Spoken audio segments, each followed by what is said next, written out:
Welcome into a Monday edition of In Touch with Indiana Sports, powered by HoosierIllustrated.com. John Alden with you as always. Welcome back from the weekend. I know it's always a depressing time when you have to go back to work on a Monday. Maybe not always. Maybe you love your job. And if that's the case, then I'm glad you do. But it's also extra unfortunate whenever your team, especially if you're a college basketball fan, does not get an invitation to the NCAA tournament. And that is exactly the case today, as your Indiana Hoosiers were left out of the field of 68 in the year of our Lord 2025. And that's very unfortunate. However, I might as well go ahead and mention this, and we may do a little bit of more of a dive into it later towards the end of the show. But the women's team, just I guess we can give a little positivity when it comes to the basketball side of things. The women's Hoosiers, led by Terry Morin, they did make the field of 68 for the women's side of things. So we will at least take a look at their path later on. But of course, there's going to be a lot of discussion when it comes to, why didn't Indiana get in? Now everything looks toward the head coaching search, which if you're kind of just sitting from the sidelines now, I mean, you're going to be keeping your eyes on a couple of different guys, right? It's mainly Brad Brownell and Ben McCollum, not necessarily in that order. It could be. But I mean, if you're an Indiana fan and you're watching the NCAA tournament and you're not watching your own team, I'd imagine you've got your calendars marked for Thursday at 7:35 for Drake. And then Clemson plays at 3:15 on the same day. So they'll play first. But I imagine you'll be keeping a close eye on both of those teams. And I know there's going to be different reactions to a whole lot of different things, really, no matter who you ask. But in my opinion, best case scenario, especially if Indiana, if you are from the future and Indiana is going to hire one of those two candidates, but you can't say who it actually is, you would want them to do as best as they can when it comes to a deep tournament run. Now, I know a lot of people will be like, all right, let's just get them over to our campus quickly so we can go ahead and get rolling in the transfer portal. Well, I mean, yeah, that I do see the upside in that, but there's also the thought that a lot of the guys you'll want in the transfer portal will still be playing, more than likely. And that's not necessarily the case with everybody. But if you're looking at Ben McCollum or Brad Brownell, I believe you want them to make as deep of a tournament run as you can, knowing that, because that way you'll be knowing you're getting a guy who can do such a thing.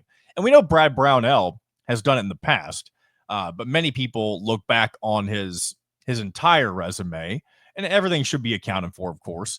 And before last year, he really hadn't had much of a deep tournament run to speak of. But this is the present day, and college basketball has shifted a whole lot since 2020, especially since the COVID year.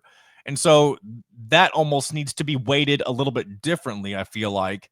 Especially, I feel like I saw a whole lot of over-the-top irrational responses to the thought of Brad Brownell being the next Indiana head coach. And I'll be the first to admit he's not somebody that I would be too particularly excited about, but I do think there's more upside there than maybe a lot of people are giving him credit for. And we'll dive a little deeper into that with our guy Alec Lasley from HoosierIllustrated.com here in just a few minutes. We'll go over that. We'll also get his reaction on Indiana missing out on the NCAA tournament field once again.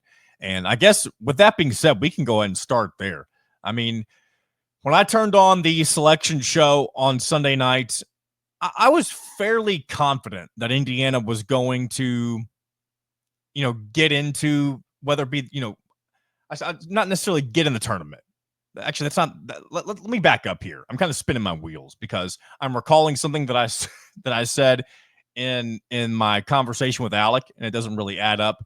I really just went through a roller coaster of thoughts whenever I was kind of predicting or how I felt about Indiana potentially getting into this particular field of 68. And I'd say going into it, maybe I was indifferent. I just kept going back and forth. Was Indiana going to get in? I just, for some reason, a lot of things felt very off about really just how the Big Ten tournament ended. What I didn't initially realize was going to be the end of the season, just because there was so much positive momentum a couple of weeks ago whenever Indiana was racking off win after win, big win, I should say, and just kind of felt like things were really going right. And you fast forward to that game against Oregon in the Big Ten tournament, and then things are going well enough, but Oregon clearly outplaying you for the majority of that contest, and then you get to the point to where the wheels just fall off for Indiana, right? And you kind of really the way things ended last week before we got to Selection Sunday, I'm talking about, it kind of felt like Indiana had regressed a little bit back to their old self. And I'm not talking about necessarily the team that was getting beat by 20 and 30 points, but just felt like I don't want to say the lack of effort wasn't there. It just kind of felt like there was some bad juju. And maybe that's just a cop-out answer. And if that's the way that's coming across, I apologize. I don't mean for that to sound the way that it does. But there was just something in the air, right? That just kind of felt like Indiana wasn't going to get the favor of the NCAA tournament committee the way that they had a couple of years prior. And of course, it ended up not being the case. And so was I surprised? Initially, sort of, yes. I was still holding out hope that maybe they'd slip in as a 12, because I know they revealed the last 4 in teams pretty early in the show, if I'm not mistaken, based on where they landed in the bracket, of course. And so once those happened, that's when I was like, okay, well, Indiana's either in or they somehow are being given more credit than I thought they deserved. And I think that's the moment where I was like, I don't think this is going to end in the favor of a lot of Indiana fans. But nonetheless, Indiana fans, I mean, we're going to be on the sidelines regardless, but we'll be watching from afar. Unfortunately, I mean, I don't know. I think there's a lot of, there's a different level of fun with the NCAA tournament when your team's not in it. It's not as anxiety ridden. And I'm not suggesting that Indiana should never play in the NCAA tournament. But now that we know what's on the horizon, Indiana is going to be welcoming in a new era to their basketball program beginning this offseason, heading into next fall. And so knowing that, I think us as fans, we can look at this specific NCAA tournament and just have fun watching the games and all that comes with it, knowing that even if Indiana had gotten in, there more than likely wasn't going to be, I mean, nobody realistically thought that this team was going to make a deep tournament run. Now, could they have done it? I mean, we'll never know, but we've seen crazier things happen. And I mean, we see all sorts of chaotic things happen in the NCAA tournament, but realistically, we know that this Indiana team probably shouldn't have made a deep tournament run. So knowing that, and now that we know that a couple of head coaches Indiana will be keeping an eye on, they've got some intriguing matchups, Drake and Missouri, as well as Clemson and McNeese. All eyes will be on what those two guys and their teams with Ben McCollum and Brad Brownell, what they can do in the tournament. So it's going to be fun to watch. And I guest what do we just go ahead and jump right into our I feel like I'm trying to not repeat everything, as I typically do with our guest Alec Lasley. So I think with that being said, I'll go ahead and transition us over into our conversation with him. We'll talk more about Indiana getting snubbed, if that's what we want to call it, from the NCAA tournament. And we'll also talk about really just the 2 candidates that have been talked about the most that we did a deep dive on last week. And that's Ben McCollum and Brad Brownell, of course. And a few other things here and there as well. And one thing I want to go ahead and mention real quick before I forget about it. And some of you may have already seen this, but in case you haven't seen, there was initially a report going around that Bryson Tucker had already entered his name into the transfer portal. He himself came out on Twitter or X and mentioned that was all nonsense. And so at the time of this recording, which I guess at the recording time, it's about 11:40 a.m., the release time will, of course, be slightly different. But at this time of recording, Bryson Tucker has not put his name into the transfer portal. So just wanted to throw that out there before we continue forward. So we'll go ahead and get into our segment with Alec Lasley. And then on the other side, I'll react a little more to the head coaching stuff and kind of where we are with that. And then I do want to take a look at the NCAA women's tournament bracket just to kind of see what the pathway for the Lady Hoosiers is this particular edition of March Madness. So we'll go ahead and transition now, and we'll continue this right now. Joining us now, it is the site publisher for HoosierIllustrated.com, none other than the one, the only Alec Lasley. Welcome back to In Touch with Indiana Sports, my friend. Morning, John. How are you doing? I'm doing good. I'm as much as it was painful to watch Indiana not get their name called during Selection Sunday, the selection show yesterday. I'm still feeling pretty good here on Monday. But what was kind of, I guess we'll just jump right into it. What were kind of your, I guess, going into 6 p.m. yesterday, whenever the selection show really got underway, were you feeling good about Indiana's chances to get in the field? Because initially, I kind of had a roller coaster of thoughts. I went from thinking after the Oregon game that the result was almost ugly enough in the second half that maybe they played themselves out of the tournament, to, as the days went on heading to Selection Sunday, kind of thought maybe that, that they were still okay. And then for some reason, there was just an ugly feeling set upon me, especially when you saw some of those teams like North Carolina get in the field. Like, you kind of thought something might be good, might be wrong going for Indiana. And that ended up, of course, being the case. Yeah, I mean, I think that's, the roller coaster, right? I think after IU lost, there was a lot of obviously concern around where they would be, if they would be in the field or not. I think there was still a lot of optimism that they would still be in Dayton in the first four there, especially with kind of the body of the work over the last month and a half to 2 months. Obviously, that ended up slowly waning. I think, as there were a couple bubble teams that won. Most specifically, Texas had a few big wins. Obviously, North Carolina kept winning, and then had the 3-point loss there to Duke down to the last second. But outside of that, I mean, there weren't a ton of bid stealers. I don't think, in comparison to normal years, which I think is why there was still a decent amount of optimism that Indiana would be probably one of those last two teams in. Specifically, kind of as it relates to some of those other bubble teams, specifically North Carolina, specifically Xavier. I think we're kind of those top two. I think after that Boise State loss to Colorado State, I think there was even more optimism that Indiana would be in, because it was not going to be Boise State and Colorado State that would get in. But specifically, right, I mean, I think if you could have made a case for Boise State, I think more so than Colorado State as an at-large. But after that, really, really poor performance, I think that just really put a sour taste in the committee's mouths for specifically Boise State. And you just look at the rest of their overall body of work, and it just did not compare to specifically some of the other teams. They had kind of the lower end of the spectrum there when it came to non-conference strength of schedule. As did Xavier, and then as did Texas. I think the most confusing part for me was the fact that both Texas and Xavier were not only solidly in, it didn't seem like there was even a thought that they would not be in. Whereas you look at all the other bracketologists, right, and it looked like they were fighting for that last spot in, potentially, or both of them being out. There was not a lot of consensus on both teams being in. So I think once you look at the overall body of work for both Indiana in comparison to kind of all the rest, I think the one difficult thing for Indiana is what everyone thought it would be at the beginning of the year, is their strength of schedule in the non-conference and their inability to really put teams away in non-conference games, right? You saw maybe a lot of 15, 20-point games that ended up being 10-point wins.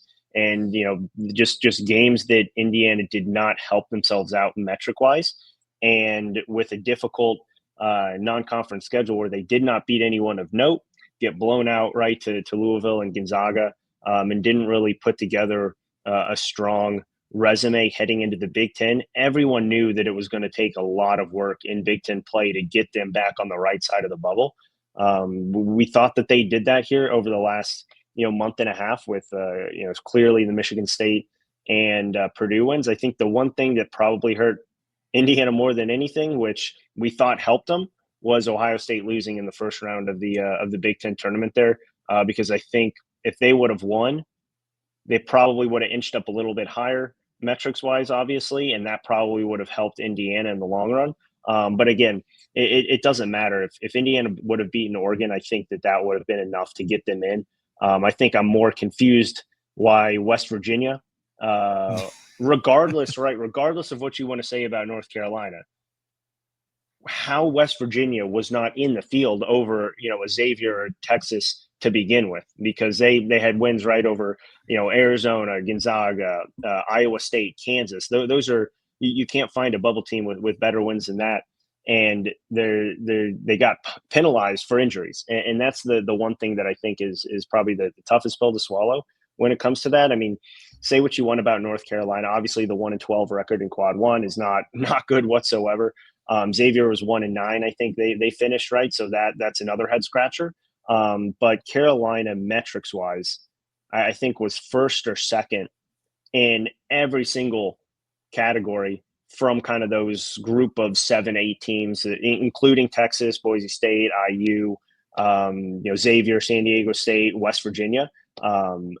North Carolina was the either 1 or 2 in all of those, so you could make somewhat of an argument there if you were to go based off of just metrics, and clearly much better than all the other teams. I think it's just more of a head scratcher of why IU was that far down when the consensus was that they were kind of right there. And so I think that's the tougher pill to swallow, is the fact that they weren't really even in consideration, right? Because if UAB beat Memphis, it was not even West Virginia in the field. It was North Carolina out. UAB takes a spot because obviously Memphis was in. So Indiana really, couldn't do anything. And that's the confusing part. Yes, it's honestly the way that we track the bubble all year long is one of the most deceiving things that we do in college sports. I feel like just because, really sports in general, because you look at all these different bracketologists, whether it be Joe Lunardi or Mike DeCourcy or really any number that you could throw out there. You can look at the bracket matrix, that sort of thing. That has absolutely nothing to do with the actual NCAA tournament committee. So unlike the college football playoff rankings that you get in the fall, you're not like following along with something that is the actuality of the NCAA tournament the way you are with the college football playoff rankings back a few months ago. And so it makes it very, again, I said a second ago, deceiving as to what you're choosing to believe in. And so we really never know at any point during the season where Indiana or any other team of your choosing stands until you get to Selection Sunday. Yeah, no, absolutely. And that's, it's when you go back to the NCAA does their 1 through 16 seedings like they do for the college football playoff, right? That shows really no picture, because the only thing that really matters is kind of those last 16. So that's it's interesting to see how both do it, because they obviously show you exactly where you stand. If you're team 16, 17, 18 in the college football playoff, kind of who you have to jump, where you rank, and where you stack against some of these other teams. But yeah, it's a full crapshoot when you look at where the bubble metrics really are, and I think that's the lack of consistency, I think, is the bigger thing, right? I mean, everyone talked about quad one wins throughout the last kind of 2-3 years, and that obviously wasn't the only thing. I think the one new metric that was really taken into account was the WAB, the win above bubble.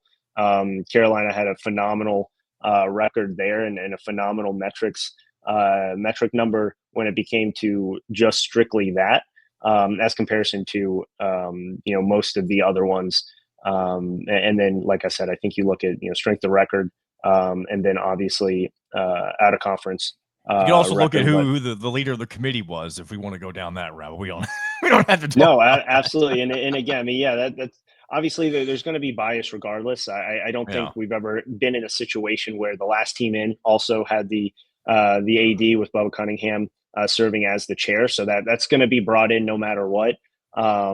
It's just Indiana knew they were going to be in this spot.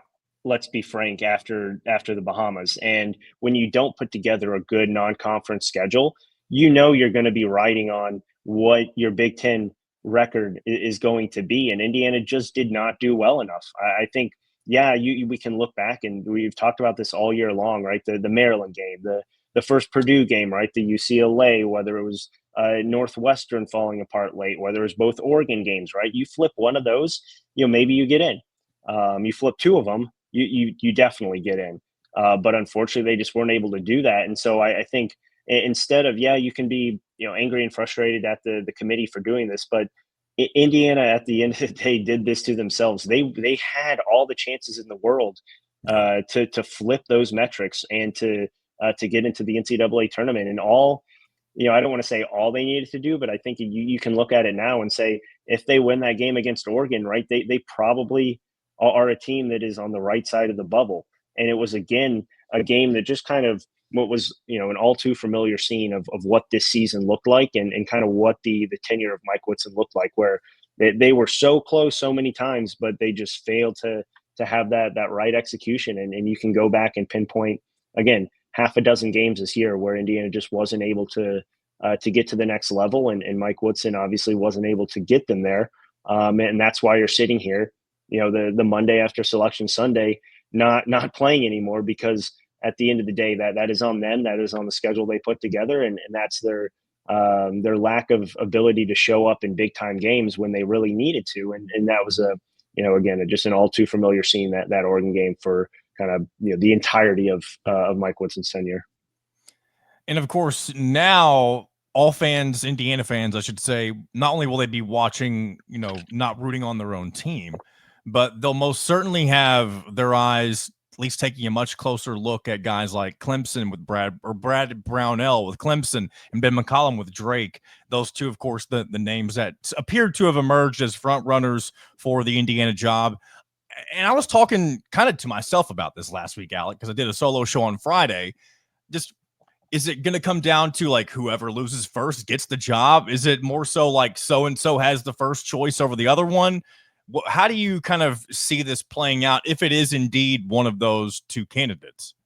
Yeah, and I don't think anyone's really sold on. I think, right, the consensus of the fan base is probably more sold on Ben McCollum than it is Brad Brownell. But I don't.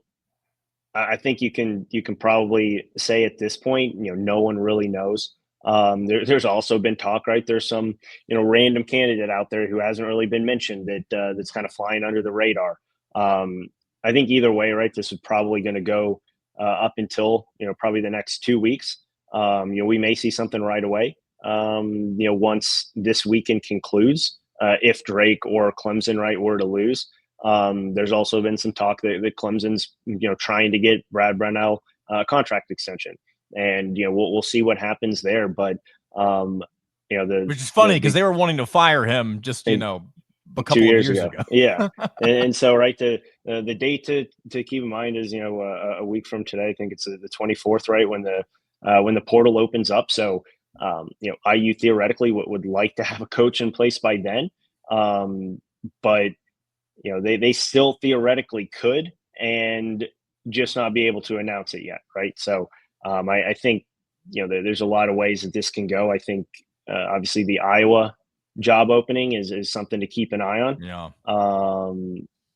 At this point, right, I think the top two candidates were Ben McCollum and DeVries from West Virginia, right? And obviously with West Virginia not in the tournament, there could be some movement there pretty quickly.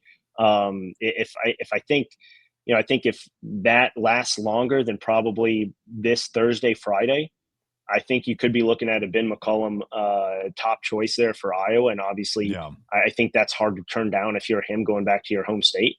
And so I think that's probably more important to look at than the opposite of the Brad Brownell situation, because I think everyone's expecting Clemson to probably move a little bit further along in the NCAA tournament than Drake at this point. And I think regardless of kind of when Indiana makes this decision, you're still probably looking at another week and a half before anything is at least finalized.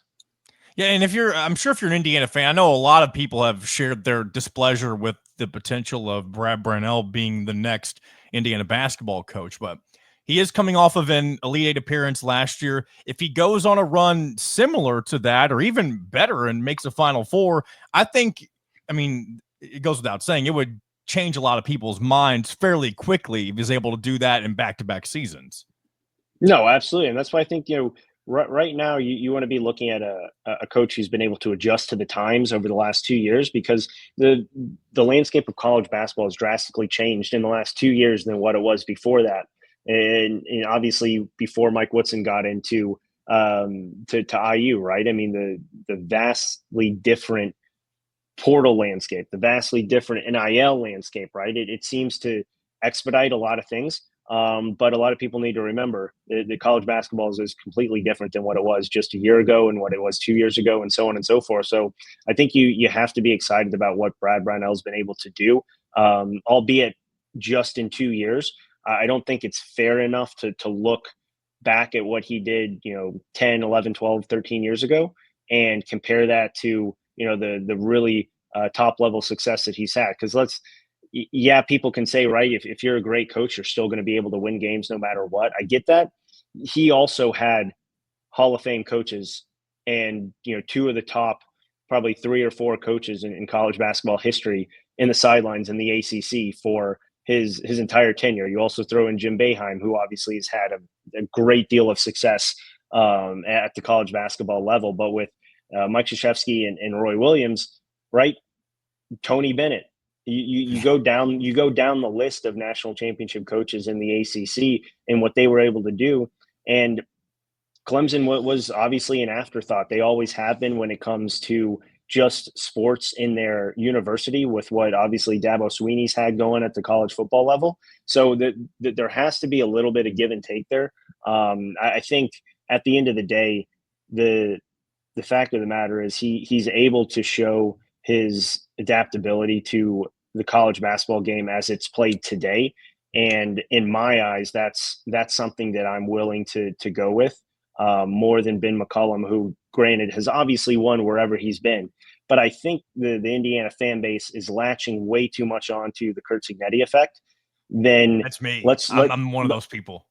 That's fair. He could go on to be a phenomenal head coach at the Power Four level. But this is not just strictly Curt Cignetti. If Curt Cignetti didn't make it to the college football playoff this year, what would the fan base be talking about, right? They'd probably be latching onto the Archie Miller years and say, oh, we can't do this again.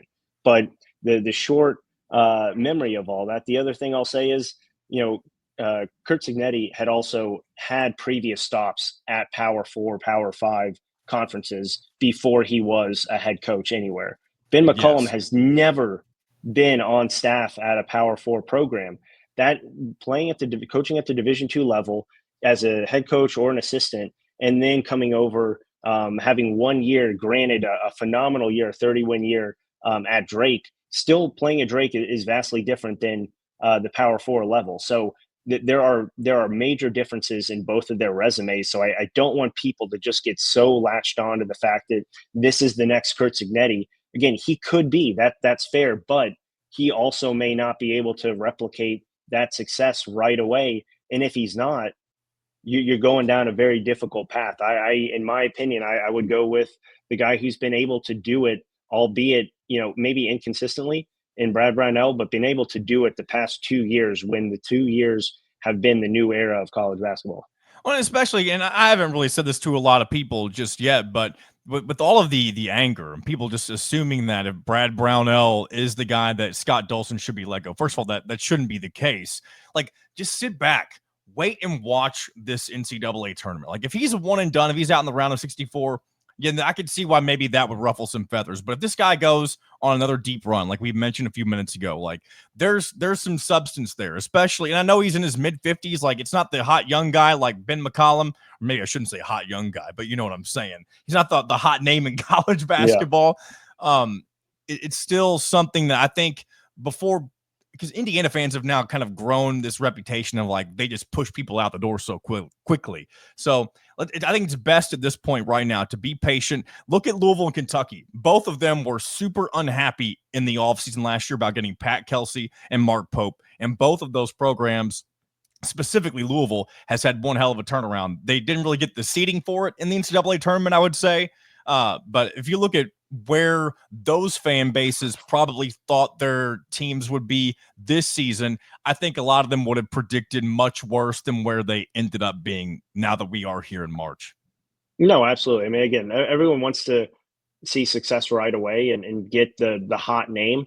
You're just not seeing a lot of, big time names change programs nowadays. Yeah. And that's the difference between, what college basketball was, 5-10 years ago, where you had guys kind of jumping ship, every single year. And it was, I don't want to say easier, but it was more realistic to get some of these bigger names than what it is now, regardless of where you're at. I think you probably look at, maybe 3-4 programs, if that are no brainers for kind of any sort of coach, if there's an opening there. But outside of that, there needs to be, kind of a whole checklist of what they can provide in order for that head coach to say yes, because you're seeing programs really starting to invest more and more into their coaches and into their programs than probably what you were seeing, a decade ago when you saw a lot of these changes. But yeah, I think either way, there's going to be a lot of pressure for this head coach to come in year one and win. And I think there should be, right? Everything is set in place for this program to succeed. Everything is there. You just need a coach who's going to come in and embrace all of that and be able to win right away. Because like you said, we saw what Pat Kelsey has done. We've seen what Mark Pope's been able to do. A lot of first year, obviously Ben McCollum too, right? A lot of first year head coaches are being able to come in and win right away, kind of regardless of what the program has set up for them. And I don't think anyone, you can disagree on, what the total NIL number is and everything like that, but you can't disagree in the fact that Indiana's probably set up within the top 3 or 4, maybe 5 nationally of resources. And if you have that, there should be no doubt that this should be a program that's a second weekend team, or at least have the potential for a second weekend team in March Madness, almost every single year. And, they just have not been able to get that done over the last, 2 decades. And more specifically, right, with what has been at Mike Woodson's disposal over the last 2, 3, 4 years, obviously have not been able to get it done. So I think, regardless, expectations are going to be sky high. I think they need to be. And I don't think that there should be any confusion with whatever coach comes in, what those expectations are, because this program has too much to be this dead for so long. And that coach, whoever it will be, obviously needs to embrace those expectations and those goals. And whether you think, those expectations and goals are realistic from the fans' perspective, you run into a really dangerous territories if you start lowering those expectations and those goals, because, Indiana does have everything right at their fingertips to be, a top program in the country again. And it's difficult to see year in and year out that this team not being able to get there with, again, what is readily available for them. Alec, I appreciate your time and your insight as always, and we'll check back in with you. Hopefully, Indiana will have a head coach next time we talk. Absolutely, appreciate it. Good stuff from Alec as always, and appreciate his time. And I feel like I say the same thing every time, and sometimes I feel like I'm a broken record, so I'll just move forward. And sorry, I don't mean to come off as if I'm rushing this. I do kind of feel like I'm in a different, headspace I normally am, and not to make an excuse, but I guess that's what this is. I'm trying to get this show out before my wife and I have a baby appointment to go to, and so if I appear that I seem a little rushed today, that's totally on me, and I apologize. I don't mean for it to come off that way, and maybe I would have just been better off not mentioning that altogether, but sometimes I feel like whenever I just get what's bugging me out into the open on the show, I feel like I'm able to kind of settle in and just let the show kind of take over from there, and kind of just let things happen naturally. So we'll continue moving on. Just wanted to throw that out there because I just kind of it was bugging me during that entire first segment. I felt like I was spinning my wheels and I just wasn't happy with the way things were going. So we'll go and move forward from that now. But I do want to, I guess, kind of share a few more quick additional thoughts on the state of the head coaching search right now. And of course, outside of McCollum and Brownell, I mean, yeah, maybe there is a third unknown kind of under the radar candidate that maybe Indiana will end up going with. And I think the reason that has become something that people bring up a lot, especially when it comes to Indiana specifically, is because that's exactly what happened with Cignetti. Like nobody was really talking about Kurt Cignetti except for maybe, a few people here and there. But like all of the big names, like anytime you looked at a big hot head coaching hot board, no one was really talking about Kurt Cignetti for Indiana football. And so knowing the way that Scott Dolson kind of operates, some people like, and rightfully so, like none of the information we've gotten is from anyone in the administration directly. So it shouldn't be surprising, even though it probably will be at this point, if Indiana does end up hiring somebody that is not named Ben McCollum and Brad Brownell. But because we do have, reputable people who have mentioned those two names, specifically Jeff Goodman, mainly with Ben McCollum, and then Rick Bozich of WDRB with Brad Brownell, there's no reason to think that it wouldn't be potentially one of those two guys. Especially, I saw our friend Aaron Matus, who also used to work down here in my neck of the woods in Louisville media. He had pointed out the other day that Rick Bozich was dead on about Mike Woodson a couple of years ago. And so I have no reason to think he won't be potentially correct on this hire as well. So we'll see where it ends up. And I do want to point out, I put out a poll on our good friend. That doesn't make any sense. On our on the old Twitter app, the X app, website, whatever you want to call it. If I just put this out, it was just on Sunday morning. I said, if Indiana ends up hiring either Ben McCollum or Brad Brownell, who would you prefer? And of course, tagged it IUBB, so it would go to the right people. And with 359 votes, first of all, thank you for those who voted. I know many of people who voted on that are probably, it's not necessarily people who watch this show, but I'm sure there are a few. But I appreciate the large number of votes. I really was not expecting to get 359 votes on this, but I do know it is a very important thing to people, of course, among the Indiana fan base. So I'm glad it went out to the appropriate channels, if that makes sense. But nonetheless, Ben McCollum was the overwhelming favorite when it came to that 359 person sample size. 86.9% of the vote went to Ben McCollum, 13.1% to Brad Brownell. And early on, an hour into the poll, it was even more so in favor of Ben McCollum. I think it was like 96, 97% in favor of Ben McCollum. And I totally understand the reservations for Brad Brownell. Like he's kind of lived on the hot seat at Clemson up until the last couple of seasons.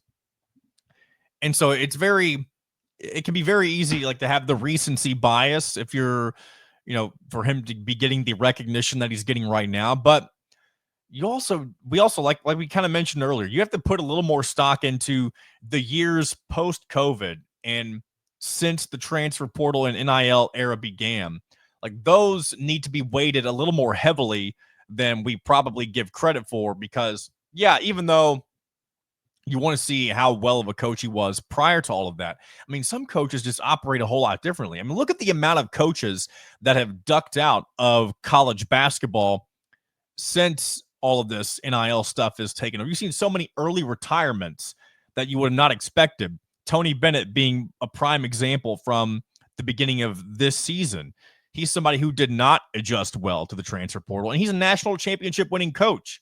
So it's not everybody's cup of tea the way that this new era of college basketball has kind of been. You've seen Jim Boeheim retire. You've seen Roy Williams retire. Now, a lot of these guys would have eventually retired anyway, but I think a lot of them did it a little earlier than we may have ever thought it would have happened, because it's just not the way they want to operate.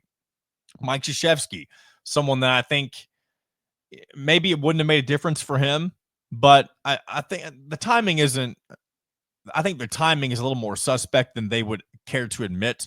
I mean, same with Nick Saban in Alabama. Like all of the tried and true head coaches that had mastered the ability to do things the way that they wanted to prior to the era of NIL and the transfer portal, they were the kings of that world, right? And so the fact that there's been so many of the old guard stepping down. And there's a few left. Tom Izzo, Rick Pitino, Bill Self. There's plenty of those guys still around. But even guys like, Leonard Hamilton, Jim Larinaga, those are former Florida State and Miami head coaches. Like, yeah, those are guys who would have stepped down eventually. But it's become a lot easier whenever what they're used to is so much different than what's going on right now.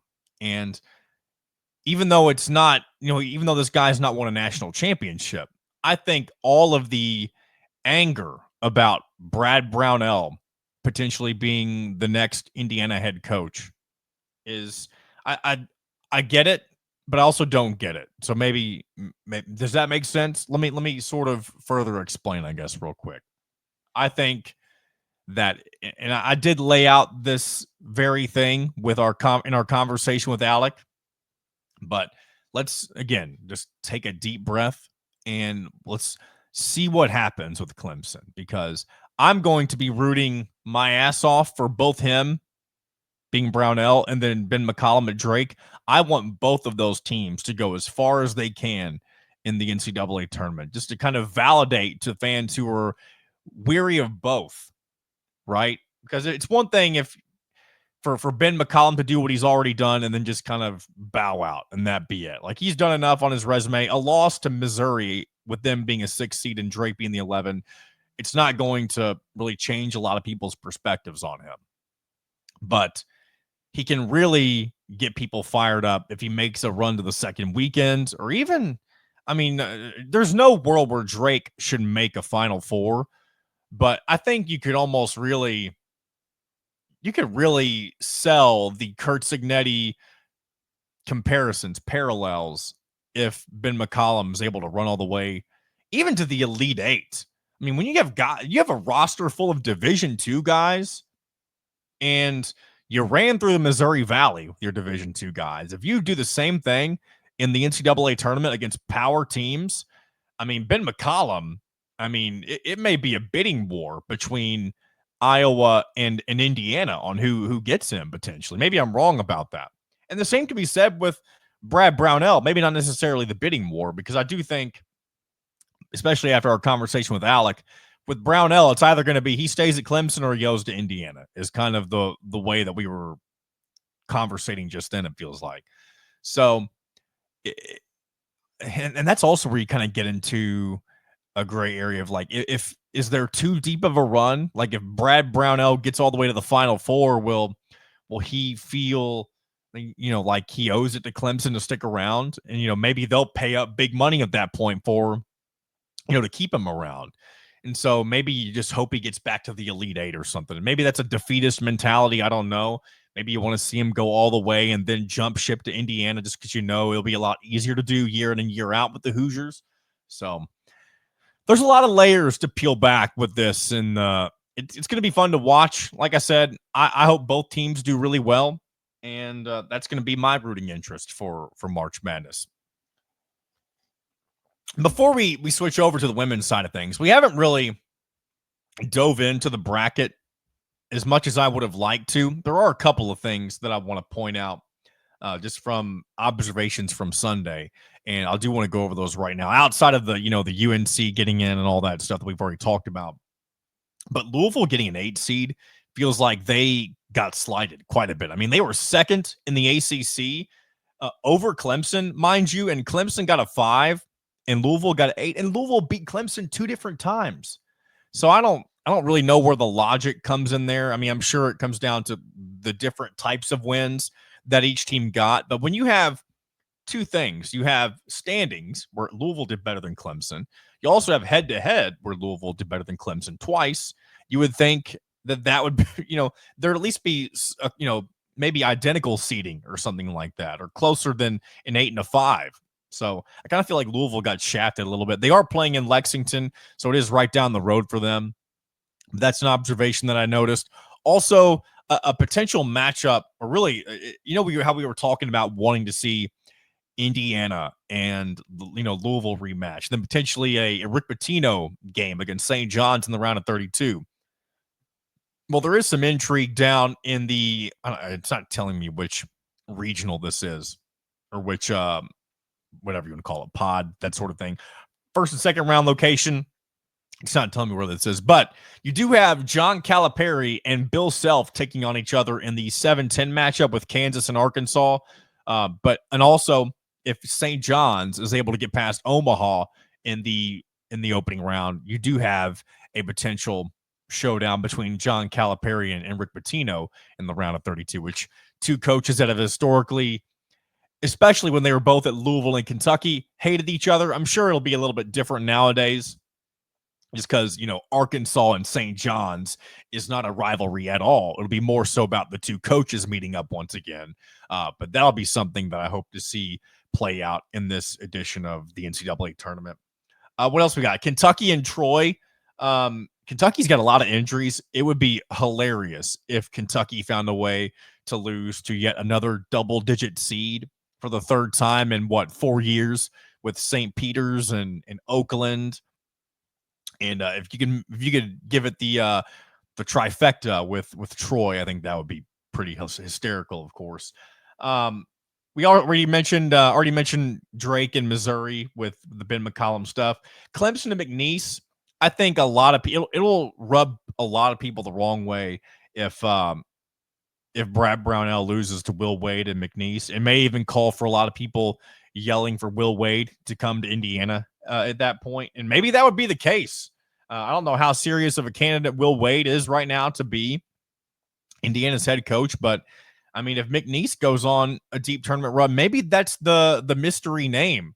Not that there even is a mystery name, but if there is a hypothetical third name out there that is just someone that isn't getting mentioned right now, maybe it's somebody like Will Wade with McNeese. Maybe he's trying to get his, maybe he'll make that jump back to the power level after all the, that went wrong with him previously when he was at LSU.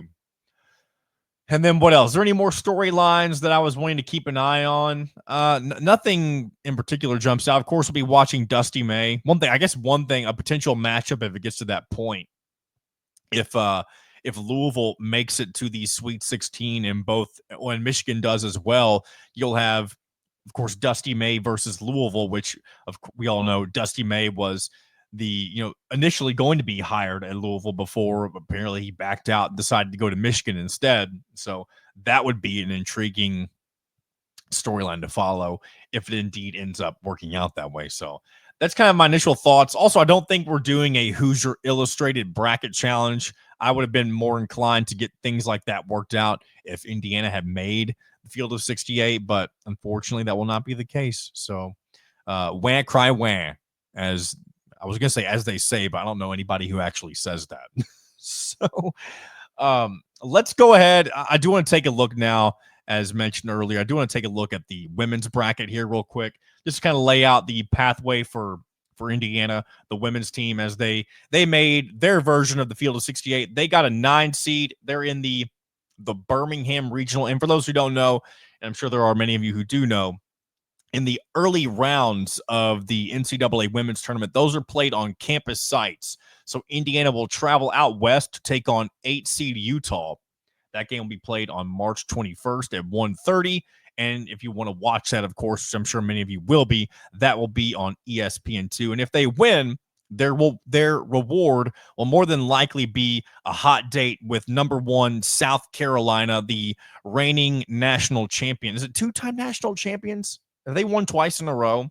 I think they might have. So not necessarily the most favorable draw if you're the Hoosiers, but nonetheless, it is something to keep an eye on. And what a story it would be if Indiana were to knock off the South Carolina Gamecocks. South Carolina taking on 16th seed Tennessee Tech, of course. And then the other side of the bracket, you have number 5 Alabama, number 12 versus number 12 Green Bay. You got number 4 Maryland versus number 13 Norfolk State. One of those 4 teams would be who Indiana would face in the Sweet 16 if they made it that far.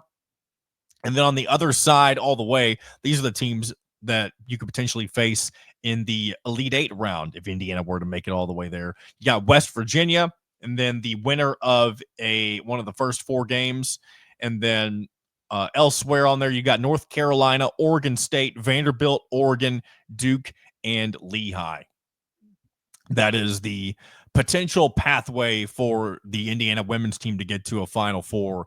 And I mean, we'll definitely be tracking it. It's definitely something that, for fans, I know Indiana basketball, or women's basketball, I should say, took a step back this year, but especially when the men's team has been lackluster for a couple of seasons at a time, you're definitely going to have those tune in to the Indiana women more so than maybe they would have in recent years, because it's more basketball to watch, especially when Terry Morin has really, we all know that she's created something with the Indiana women's team that had never existed before. It's always been weird to think that the women's program was never able to get off of the landing strip, or the I don't think landing strip is the right word I'm looking for, but nonetheless, what I'm trying to say is they don't have the history that the men's team does, and they began creating their own history really with what Terry Morin had been able to do really since she had been here.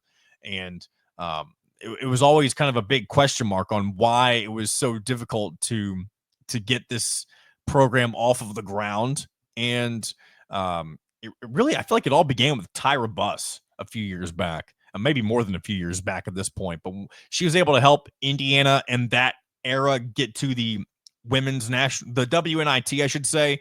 I don't remember if they won the entire thing or if they were runners up in that competition, but since then, Indiana's been a regular in the NCAA tournament, and that's just really good to see the consistency on the women's side of things. And so we'll definitely be tracking that as the tournament goes on, and hopefully they're not down and out in one round. Hopefully they can get a road win out in Utah before they, of course, face South Carolina potentially in the round of 32. So with that being said, I think it's time to wrap this baby up and put a nice bow on it.